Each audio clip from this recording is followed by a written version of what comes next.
Welcome to Real Estate Coaching Radio, starring award-winning real estate coaches and #1 international best-selling authors, Tim and Julie Harris. This is the #1 daily radio show for realtors looking for a no BS, authentic, real-time coaching experience. What's really working in today's market, how to generate more leads, make more money, and have more time for what you love in your life. And now your hosts, Tim and Julie Harris.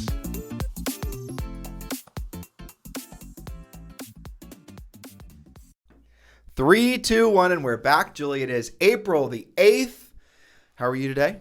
Yes, working on a lot of interesting content is how I am, actually. Yeah, same. I'm developing, along with you and some of the coaches, we are working on a seller seminar that addresses some very specific things that these guys are having to talk about. One of which is, do you think it's a boom? Okay. And what if I sell my house now? Aren't I overpaying where I'm going to buy? And really debunking that thoroughly. So why would that be? So you're essentially creating a seminar that an agent then could use on a Zoom, or they could create a live event, whatever. Lots of different things. That's they can do idea. mini videos about it. They can do stuff for their social media. They can use it for lead follow-up. Lots of different things. So one would be, why isn't it a boom? And the second thing would be, how do I buy and sell at the same time? Right. But when it's done, obviously that'll be available for our coaching clients. And Yeah. so the other thing I saw you were working on was, like, we're getting a lot of flack. It's so hilarious. There's this organized group of people that are absolutely wanting you guys to believe that the market's going to collapse, because they're all trying to sell you something that would only be relevant if the market collapsed. And what was it, last week, the week before, we were shining light on this video that was floating around amongst agents, but I'm sure everyone, where it was essentially talking about, a real estate apocalypse in essence. And then I did a little bit of research. It only took me maybe 10 minutes. I found out it was essentially a company that's selling prepper goods, canned Spam and all the rest of it, who are trying to scare people into basically living under a bridge and waiting for the end times to come. And the information, these doom and gloomers are just coming fast and furious right now. And so I saw you were working on another bit of content that was essentially 20 reasons why there is no real estate bubble. That's what I was alluding to a second ago, is like, because some sellers are like, well, okay, so let's say I cash out right now, but aren't I going to have to spend a lot, and isn't it a boom, and shouldn't I wait for the market to crash and the zombie apocalypse? And so how do you actually address that intelligently instead of speculatively? And it's to your point about the videos floating around, all the misinformation, and honestly, maybe this is too harsh, but one of the dumbest things that I see is like, oh, this is just like 2000 or 2007, just like 2008. I'm pretty sure you can say dumb. Dumb is definitely not a protected class. For now, anyway. Yep, exactly. But that's purely speculative and based on one simple fact that the market was hot then and the market is hot now. Okay, but the market was hot for totally different reasons. So right. I kind of get a little pissed off about that. I'm going to redirect you slightly so we can get back on Please. topic. I know. Exactly. I get too excited. So what we're going to be talking about today is how to choose a coach, and these are 4 filters. And Julie and I both said this on the podcast a number of times, but I'll tell you why we're going to drill down on this, and we're going to give you, no surprise, direct, no BS information that's going to help you quickly discern whether or not you should be essentially doing business with some of these vendors that are calling you guys. And I know you're getting a record number of calls, emails, smoke signals, anything and everything they could do to get your attention. All these marketers are coming back into the real estate industry and trying to sell you guys what amounts to hopium. That's a nice way of saying a bunch of snake oil BS. So what we're going to do is we're going to give you 4 filters, and these are filters that you should use. Now I want you to try to scale up these ideas, primarily, obviously, for the sake of deciding who you're going to do business with, which vendors you're going to choose to do business with for building your real estate business, but also apply this to all aspects of your life. Because if the key for you to make good decisions is surround yourself with people to help you make good decisions. And the problem is if you made a bad decision, who you're going to hire to listen to for advice, then guess what you're going to end up getting is a bunch of bad advice. Does that make sense, Julie? Yeah, and the worst of it is if you're getting bad advice but with good enthusiasm, because it takes you too long to figure out that it was bad advice. And it shouldn't really be on you to figure that out. You should be being coached by somebody that knows what they're doing. Well, but that's true. But it is really... It's shocking to me how there's this industry of people who, with virtually no previous experience say, for example, with social networking or some other form of gimmickry. Is it gimmickry? What would Gimmickry? Gimmickry? I think that's the word. Gadgetry, gimmickry, yeah. Foolishness. Yeah. How they'll basically take a class on how to essentially become some sort of social media guru, and the next thing you know, they've changed all their profiles that they're a social media guru. Then they're all over Clubhouse, and the next thing you know, they're calling themselves a guru expert, and they've got products that they're trying to sell. Guys, it's all just basically snake oil. You got to see it for what it is. But at the end of the day, it's up to you to decide who you're going to listen to. It's up to you to decide who you're going to allow into your head. And I'm going to give you a preamble point, if I haven't given you a bunch of those already today, is number one thing you need to start doing is being incredibly restrictive what you, again, allow in your head. Start with being media free. And media is essentially anything and everything. Newspapers, radio, just slowly or frankly, quickly cut back on all forms of media till you get down to the essence of where you get the best quality information. And notice how you're going to go through a little bit of withdrawal as you start, weaning out or weaning off, for example, cable news. None of you guys should be watching cable news. It's all propaganda. Just is. None of you guys should be really spending too much time on any sort of Facebook forums. That is propagandized as well.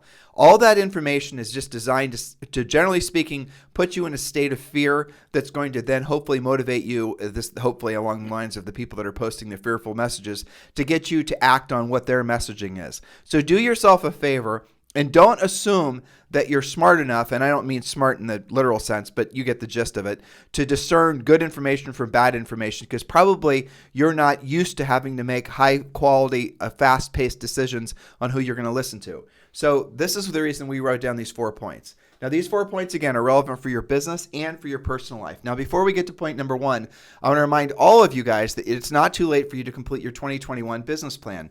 Just text 2021 to 855-685-1045. Text 2021 to 855-685-1045.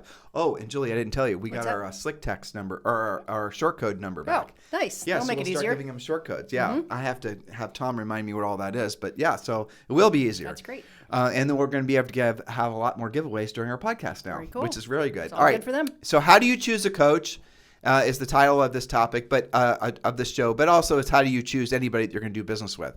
How do you choose a vet for your dog? How do you choose a school for your kid? How do you choose a tutor for your kid or anything? You get the gist of it. So but specifically pertaining to how do you choose a real estate coach or really a real estate trainer? And let's start again with what's the difference between a coach and a trainer? A trainer is like a school teacher who's standing in front of a group of people.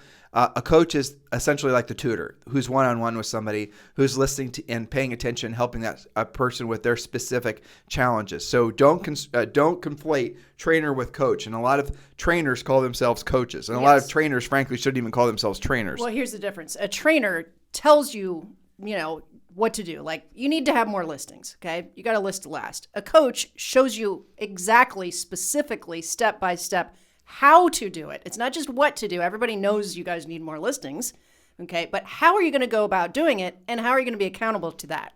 Right. Most of you are fine with starting out, for example, in our Premier Coaching Program. When the Premier Coaching Program is probably 50% training and 50% coaching. And that's a great place for all of you to start so you can build momentum quickly. But then after that, a lot of you do progress up into our more private coaching programs and one-on-one coaching. We have that available as well. Notice we don't ever talk about any of those types of programs because most of you graduate yourselves up to the more expensive, more intimate programs because you're ready and you know you want that more hands-on coaching type relationship. But here's rule number 1. When you're choosing to hire a coach or you're choosing to hire any sort of mentor, right? Here's the first question you should ask. Has the person actually ever sold real estate at all ever? Or more specifically, do they actually have a real estate license? Have they had a real estate license where they sold residential homes?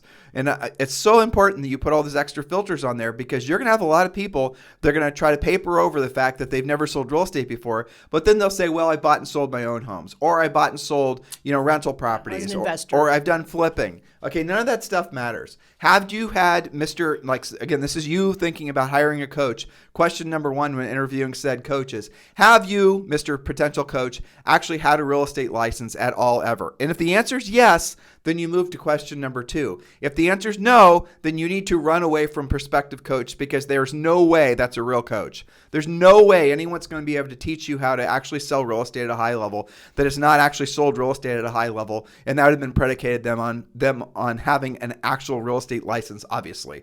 Point number 2, Julie. Point number 2, have they sold more than 100 homes in 1 year? Subdivisions and buildings don't count. Why is that? That's real sales, but that's kind of one and done. That doesn't necessarily mean that their skills are broad. Actual single-family homes in a variety of price ranges and a variety of neighborhoods is what you're looking for. So have they actually sold? So question 1 was, okay, Mr. Coach, I understand you want me to hire you as my coach, but have you sold real estate, or have you had a real estate license, and actually have you sold real estate? If the answer is no, that is not a real coach. That is a fake-a-do. Question number 2. Have they sold? Okay, so let's say this person trying to sell you their coaching services has had a license, has sold real estate. Now the second question is, have you, Mr. Prospective Coach, actually sold more than 100 houses in 1 year? And if the answer to that one is yes, you've got something. That's a unicorn. Let's grab that unicorn by the horn and let's move on to the third question. Has that prospective coach sold more than 100 homes a year for at least 5 years in a row?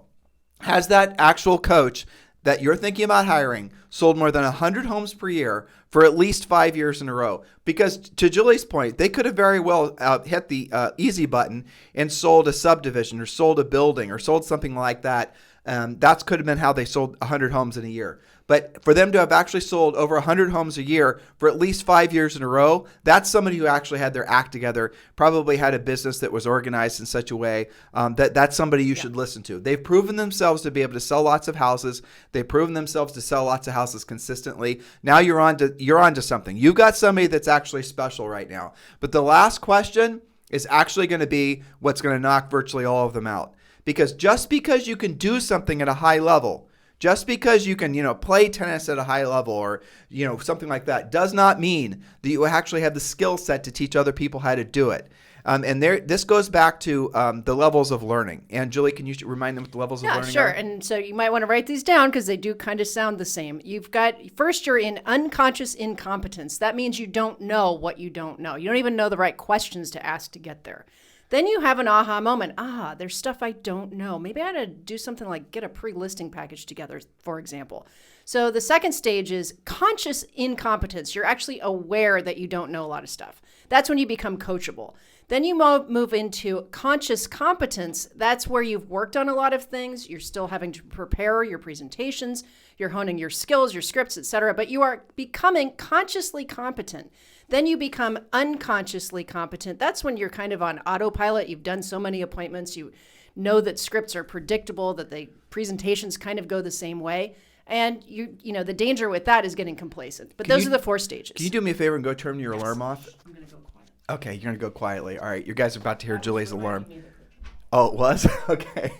All right, so the most important thing here is that if you do find yourself wanting a real estate coach, which frankly all of you should be doing, and then be very, very careful who you listen to, be incredibly careful who you do business with, because here's what you're going to discover is there are a lot of people out there who are calling themselves coaches who have never sold real estate, because there is no rules or regulations or any sort of filters for determining who is or who is not an actual coach. So the first question should be have they actually sold real estate, residential real estate, have they had a license? The second question is did they sell more than 100 houses in a single year? The third question is did they sell over 100 houses per year for at least 5 years in a row? And the fourth question is, and again, this is the most important one in our opinion, is just because they were successful at selling real estate, don't assume that they know actually how to disseminate, how to coach and train other people to do the same thing. It is a completely different skill set. Now, the last question in filter number 4, have they been actually paid to provide over 10,000 coaching calls? And that should be your minimum standard. Now, so why did we put that in there as a standard? Because anybody can say that they've coached or trained a bunch of agents if they've maybe done some Zooms or maybe Office meetings. Office meetings or whatever. That's not the same as getting paid. Getting paid changes the nature of the relationship. When you're paid to do something, the market forces will make it so that you might be able to charge for 5 or 6 people to pay you to coach. But if you're not going to do it, you're not going to have a growing business. In other words, if you're not really good at it, getting better at it, you're not going to have ever gotten anywhere close to having had 10,000 coaching calls. Now, that doesn't necessarily mean 10,000 different coaching clients. That just means 10,000 different coaching calls. And, if you're just trying to decide who you're going to listen to, frankly, you can just skip to the fourth one. Can you actually prove to me, Mr. Potential Coach, that you've actually done 10,000 paid coaching calls? Who was it, Julie, the author, that says unless you've done something 10,000 times, you're not an expert? Well, Thomas Edison was the one that started that. Right. That's right. But yeah, and let me speak to this a little bit too from a coaching perspective. Malcolm Gladwell, who I was thinking of, but Thomas Edison did say it originally. Yes. So here's the thing. It's not just that you have that experience of 10,000 actual coaching calls. That's huge, though, because it does take a while to get there. But because of that, the market has shown, to your previous point, that you've been paid for it. Because if you're not any good at it, the market won't pay for your coaching. You'll just kind of dry up and go do something else. There's an old rule, like you're not, for example, if you call yourself a speaker and we're speaking for free, maybe technically you're speaking, but you're not a professional speaker until you've been paid to do it. That's right. And the second thing of this, with that kind of experience, it's really important that you hire a coach that has versatility and flexibility, because one thing that I see amongst people who claim to be coaches is, let's say that I've been really successful because, I'm really super social and I got a lot of business from my past clients, my centers of influence. That's my thing. But I have a coaching client who's kind of shy and introverted, and that's not their thing. How am I going to coach them? Am I going to try and make them like my career was? Or am I going to see where they are and see what works for them? So you're talking about versatility of personality, but your next subpoint here actually is really relevant. Is the coach currently licensed and active in today's market, or they've been retired for years and pulling from ancient experience? But I'm going to edit that ever so slightly. Mm-hmm. Is that coach only going to be able to coach you on one specific way of generating leads? That's what I'm saying. Right, I understood. Yeah. And that was something you see a lot of times. And typically what you'll see is it's a coach that only knows how to coach. Typically it's centers of influence and past clients. That's their only thing. And because that maybe worked for them. That's their experience. Now, clearly in the industry, how many coaches actually can check all those boxes? Julie and I, clearly. But other than that, I think maybe 2 or 3 other people, honestly. Yeah. There's probably only 2 or 3 other people that are coaching at our level in the entire industry that come anywhere close to those standards. I would agree with that. And so if you're not, honestly, listeners, I don't care if you're a new agent or a seasoned agent, you're going to save yourself so much time and effort if you align with somebody who actually is a true expert, not just some BS expert because they, bought some because they say so. Right. There's again, you're the one that's in charge of deciding who you're going to listen to. And let's think about for a second the ramifications of following the wrong path. Let's say that, here it is. It's basically spring of 2021. And I know some of you are going to be listening to this podcast a million years from now, but just, don't just write it off just because I said spring of 2021, right? It's spring of 2021 and you've been in the real estate industry for 3 or 4 years. You're deciding that you want to migrate towards working with sellers. You're not sure how to generate seller leads. And this is typically what you're going to do. You're going to pop from one little, beehive to the next, looking for information, looking for secrets, looking for tips. And you're inevitably going to gravitate towards whoever is going to essentially sell you something that is very resembles the easy button. You're going to go to whoever is trying to sell you something that makes you believe that you can frankly make yourself uncomfortable the least amount of time and do the least amount of work and have the most effort. And you're going to think that's noble to look for that secret sauce, right? Those marketers know that. The marketers know that you're looking for the easy button, and that's what they're going to constantly sell you. So if your natural inclination, and it is sort of everyone's, truthfully, everyone's natural inclination is to look for the shortcut. Everyone's natural inclination is to look for the way of doing the least amount of work. And people have believed that that's the way that you actually win. And I'm here to tell you that is not the way you actually win. That is the way you lose consistently, by thinking like that. The way you actually win is by doing what you don't want to do when you don't want to do it at the highest level. How many other people in the industry are telling you that? Nobody, except Julie and I. What they're all telling you is this is the easy way to do it. This is the easy button. This is the shortcut. Do you think that's one of the reasons why well, probably the number one reason why the amount of time that agents are staying in this industry has gone from 2 years. Now we believe it's around probably closer to a year now. In other words, more agents are failing faster because of the fact they're never learning how to do the real work of real estate. And we believe it's not because of the market, not because of interest rates, not because of supply of homes, not because of any of that. We believe 100% it's because of all the BS marketing garbage that's been pumped into the industry, and that agents aren't discerning enough, experienced enough to know what is a snake oil and what isn't. Well, that's why we try and whack down those weeds on every podcast, right? Is to eliminate some of that confusion and distraction. Because, I mean, you can spend months if you survive a year, years, but usually it's months. And it's interesting when you ask the question on Clubhouse, what's the biggest mistake? And this is a broad array of agents, this is not just our coaching clients. Clubhouse is pretty much open to anybody.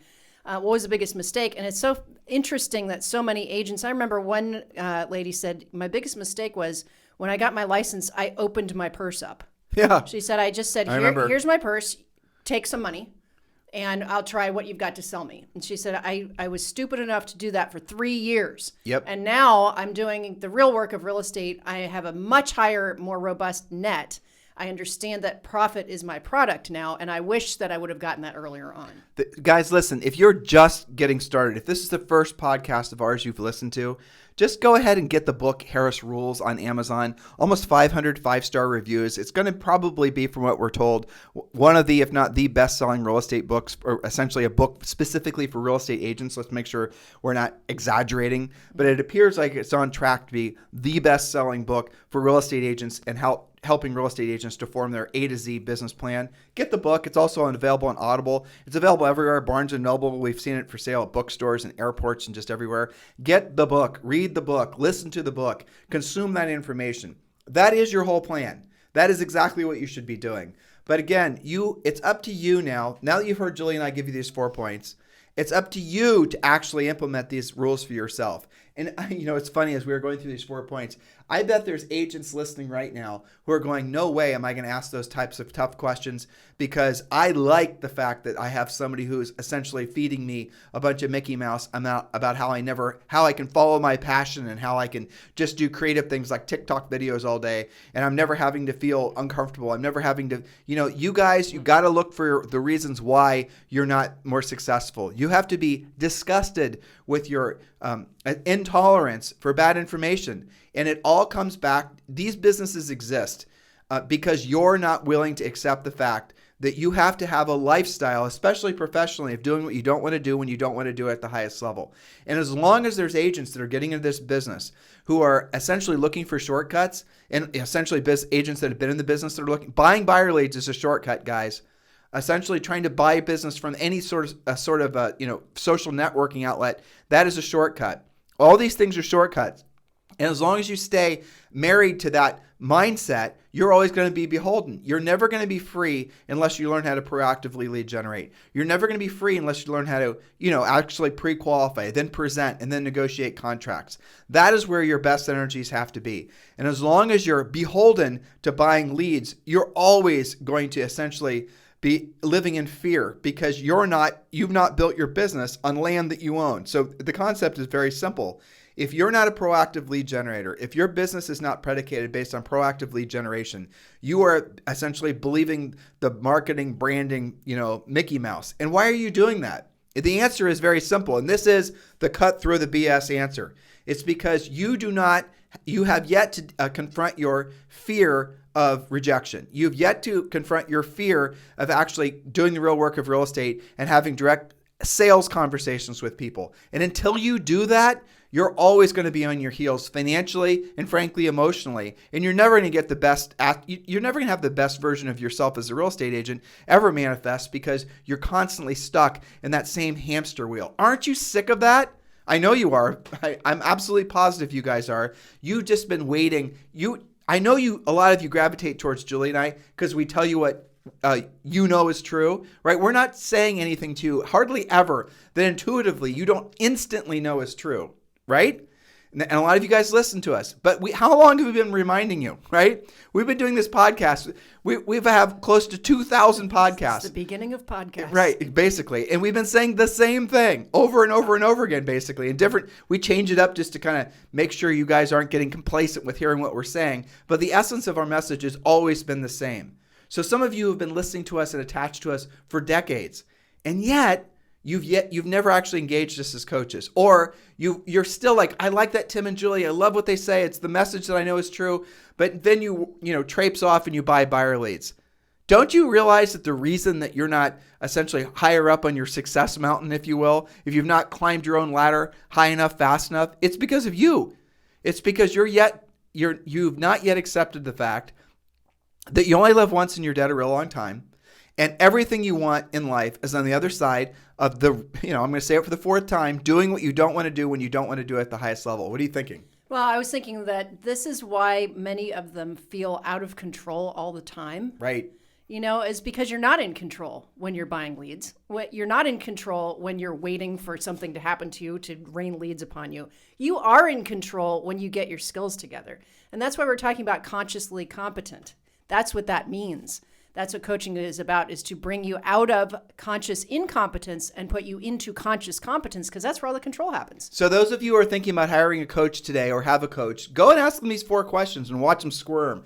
Number one, have you actually ever sold real estate? I'm going to give you guys a little secret here. There is a big coaching organization in San Diego who teaches centers of influence and past clients. You sign up for their coaching program. I don't even know how much money it is. And you're going to be stuck on the phone with someone who is, guess what, reading a script. They have a book of a whole bunch of calls that happen in a certain sequence. You show up twice a month with another person. Usually you're sharing the call, and they're essentially having the same exact call over and over again. And whether it's appropriate to you or not. And you think that's coaching. That is not coaching at all. Do not fool yourself. So the first question is, has the person ever sold real estate? Have they had a real estate license? Did they sell residential real estate? Yes or no? Question number 2, have they sold more than 100 homes in a year? Yes or no? Question number 3, have they sold more than 100 homes a year for at least 5 years in a row? Yes or no? Most importantly, assuming they say yes to all the above, which, by the way, you're looking at maybe single digits number of coaches in the U.S. that will be able to answer all those questions. And if they've done if they can answer all those first 3 questions affirmative, then the last question is have they been paid to perform over 10,000 coaching calls, to have over 10,000 coaching calls with individual agents? And you're going to discover then it's frankly about 3 or 4 of us that are in the industry that meet those qualifications. Julie and I, best guess, have had over 250,000, probably closer to 350 to 400,000 paid coaching calls. That's just Julie and I. Yes. I mean, that's just Julie and I. Counting our coaches. Right. So listen, guys, it's your future. It's your future. You have to be the one that's going to be in control of it. The best way for you to go in the direction that you want to go is hire someone that's been there before. Otherwise, what are you going to do? Waste time and money. And, guys, years and years can go down the drain because you're misdirected, constantly looking for easy buttons. Shouldn't those days be over for you? I would think they should be. By the way, if you guys are interested in joining eXp Realty, of course, Julie and I would like to talk with you about being part of our eXp Realty group. Text me directly at 512-758-0206. 512-758-0206. In the meantime, you guys have a fantastic day, and we'll talk with you on the show tomorrow.